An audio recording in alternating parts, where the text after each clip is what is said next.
Around 40% of the people who present to ENT doctor suffer from either tonsil infections or adenoid infections. Generally మనకు చిన్నపిల్లల్లో చూస్తుంటాం అనమాట, tonsils బాగా పెద్దగా అయిపోయాయండి, they not able to breathe, బాగా స్నోరింగ్ ప్రాబ్లం వస్తుంది అని చెప్తూ ఉంటారనమాట. సో బేసికలీ మనకు ఈ టాన్సిల్స్ అనేది మన నోట్లో బాడీ గార్డ్లా బిహేవ్ చేస్తాయన్నమాట. సో మనకు బయట నుంచి ఇన్ఫెక్షన్ మన బాడీలో ఎంటర్ అవ్వకుండా దే గార్డ్ చేస్తాయి.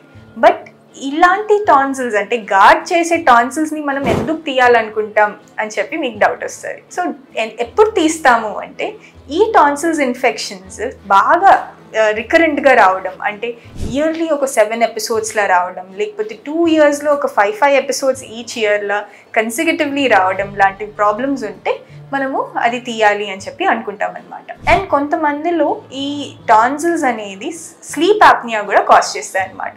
అంటే నైట్ టైం స్నోరింగ్ బాగా అయ్యి మౌత్ బ్రీదింగ్ బాగా తీసుకున్న వాళ్ళకి ఇలా స్లీప్ యాప్నియా ప్రాబ్లమ్స్ కూడా వస్తాయి అనమాట.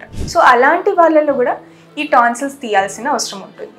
అనదర్ థింగ్ ఇస్, కొంతమందికి టాన్సిల్స్ ఇన్ఫెక్షన్ అయ్యి లోపల వరకు పస్ చేరిపోయి ఈ మనకు టాన్సిల్ చుట్టూరా ఒక స్పేస్ ఉంటుందన్నమాట, పెరిటాన్సిలర్ స్పేస్ అంటాం, దాంట్లో కూడా పస్ చేరిపోయి ఇన్ఫెక్షన్ కాజ్ చేస్తుంది అనమాట. అలాంటి వాళ్ళలో కూడా ఒక ఇన్ఫెక్షన్ సబ్సైడ్ అవ్వగానే మనం టాన్సిలెక్టమీ అంటాం.